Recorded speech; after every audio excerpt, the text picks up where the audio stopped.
Helmet ధరించి ఈ మెదడును కాపాడుకోండి అని చెప్తుంది. కానీ ఈ సమాజం ఈ మెదడులో పుట్టే ఆలోచనలు కాపాడుకోవాలి కదండి.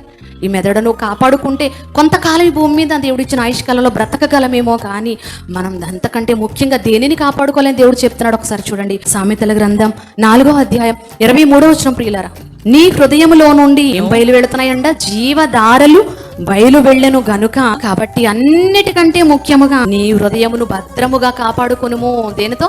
హెల్మెట్ ధరించి మాత్రమే కాదండి, హృదయాన్ని దేనితో కాపాడుకోవాలి? చెడు తలంపులు, చెడు ఆలోచనలు రాకుండా కాపాడుకోవాలండి. అందుకే మహాభక్తుడు దావీదు గారు మాట్లాడుతూ 119వ కీర్తన 11వ వచనంలో అంటాడండి, నీ ఎదుట నేను పాపము చేయకుండానట్లు నా హృదయంలో నీ వాక్యమును ఉంచుకొని ఉన్నాను. మరి హృదయంలో చెడ్డ తలంపులు రాకుండా, హృదయం చెడిపోకుండా, నాశనానికి తీసుకుని వెళ్ళిపోకుండా, చెడ్డ ఆలోచనలు రాకుండా వాటన్నిటిని నియంత్రించేది ఏదండి? దేవుని యొక్క వాక్యం. ప్రియులారా, అందుకే హృదయం నిండా ఏమి నింపుకోమన్నాడు? మెత్తని హృదయం అనే పలకల మీద దేవుని యొక్క ధర్మశాస్త్ర వాక్యాన్ని రాసుకోమన్నాడండి. ఎందుకంటే హృదయం నిండిన దానిని బట్టి నోరు మాట్లాడును కదా. హృదయం నిండా వాక్యం నింపుకున్నాం అనుకోండి, నోరు విప్పితే దేవుని వాక్యమే వస్తుందండి.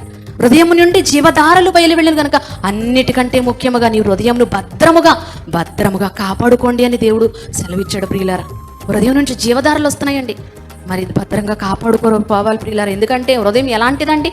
అనేక దుష్ట ఆలోచనలకు కేంద్రం అండి. అందుకే అంటాడు, హృదయము అన్నిటికంటే మోసకరమైనది, అది ఘోరమైన వ్యాధి కలది, దాన్ని గ్రహించగలవాడు ఎవడు? దేవుడు మాత్రమే గ్రహించగలడు. ప్రియులారా, అన్నిటికంటే ఘోరమైనది గనుకనే అన్నిటికంటే ముఖ్యముగా నీ హృదయమును భద్రముగా కాపాడుకొనుము అన్నాడు.